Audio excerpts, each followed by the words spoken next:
Hello everybody, I'm JackieKCooper and this is my entertainment rundown. Child's Play. This is like the third or fourth Chucky movie. Remember Chucky, the demon doll?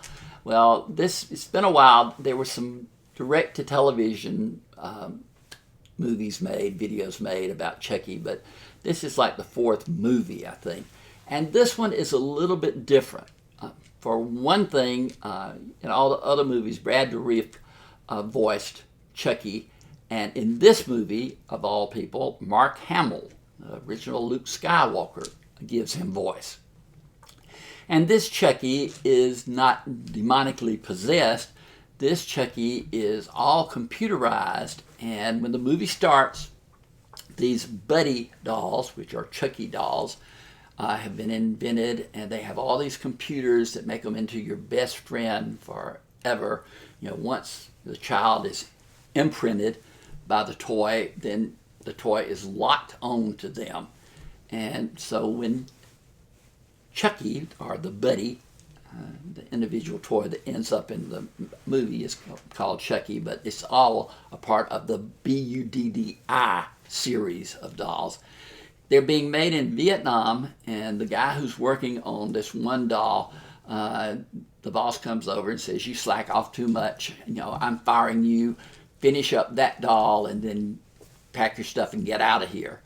And so in revenge, he takes off all the limitations on this particular doll.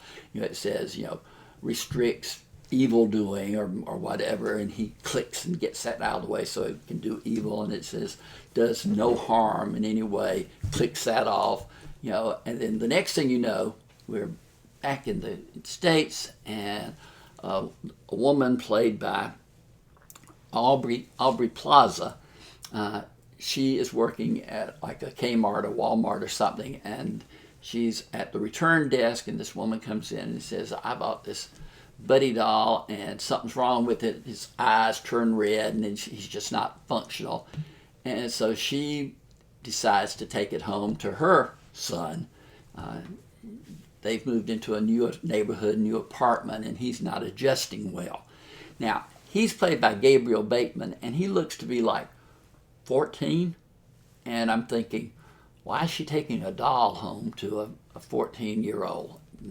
Maybe that's not so unusual, but to me it seemed like it was. But of course, Chucky, the boy, says, you know, "I'm going to call you like something like Ernie," and the doll says, "Chucky," and he said, "No, Ernie." He says, "Chucky." That never did make sense to me, why the doll knew its name was Chucky, or if he was just hard of hearing. But he imprints on this kid, and whenever the kid says something like, "Oh, my mother's boyfriend drives me crazy. I wish he wouldn't come around," you know, Chucky then takes that literally. Or he says, "Oh, the cat scratched me. Bad cat." Chucky registers bad cat. And you go through all sorts of instances like this, and each instance where Chucky tries to take revenge for his child owner, then it gets gorier and gorier and gorier, and the people get dumber and dumber and dumber. This is not a movie that makes any sense in the least. I remember seeing the original Chucky movies, and they were just, I don't know, they just came across as more fun. I know they, you know, had the evil doll, but it still came across as more fun than this thing. This came to me as just more sadistic and, you know, aimed at the lowest common element of violence.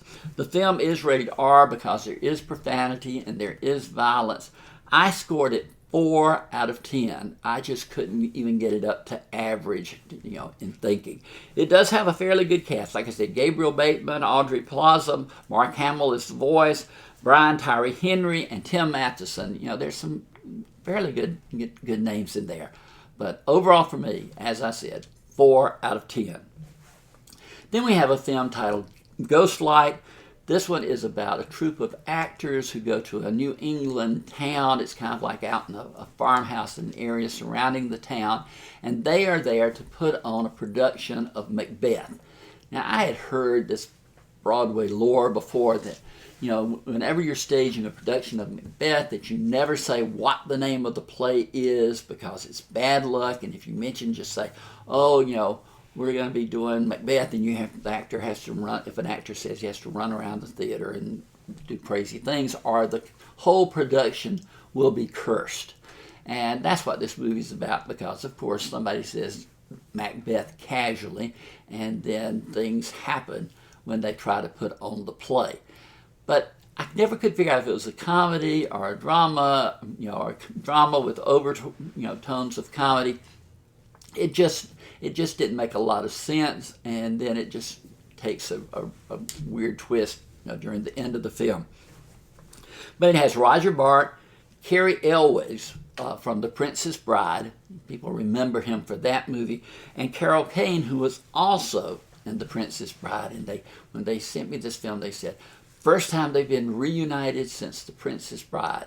Well, Carol Kane plays an actress playing one of the witches in Macbeth, and she looks like she's dressed up like Betty Davis in Whatever Happened to Baby Jane. She's got all that eye makeup on, etc. So I think you'll see the resemblance if you see this film. But also in it are Tom Riley, Shannon Sossamon, and Danielle Campbell. And they're all good enough actors, but it just didn't do anything for me. It didn't come together. Like I said, PG-13 for profanity and violence. I scored it 4 out of 10. It seems like we had a lot of 4 movies lately. Finally, I went to see Anna. And this was a film that I thought, I've seen Red Sparrow with Jennifer Lawrence. I've seen Atomic Blonde with Charlize Theron. This looked to be the same movie one more time, because there's a young woman named Sasha Luss who plays a woman in Russia who is recruited by the KGB. She poses as a model that gives her access to a lot of the European capitals of the world. But she, when it comes to executing people, which she's instructed to do by the KGB, then she is amazing. Her handler is played by Helen Mirren, and that's always a plus in any movie to me if Helen Mirren is in it.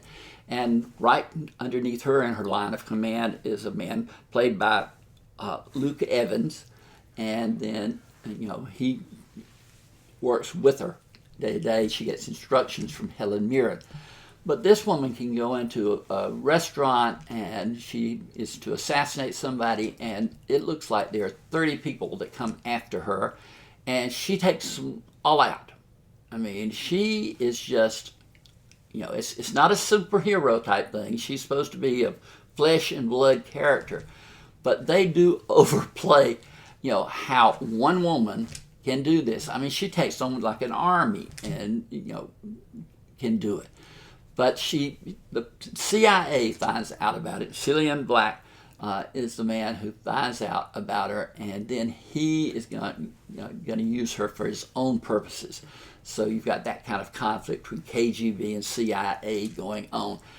For all, it is an action-packed movie. The acting is okay. This Sasha Luss, she does handle the physicality of the role, but sometimes it looks like she's shooting at people and they fall down dead before she even turns the gun on them. I mean, it's that fast and that partial, in my opinion. But I had a good time with it.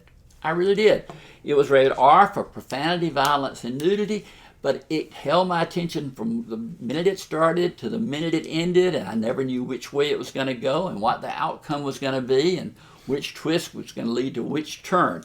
So I scored it 6 out of 10. That's a surprise for me because I didn't expect to give it that good a rating. I thought, this will be average if anything. But of the 3 movies with, Charlize Theron, Jennifer Lawrence, and now Sasha Luss, this one has an edge to it, and I thought it might be the best of all of them.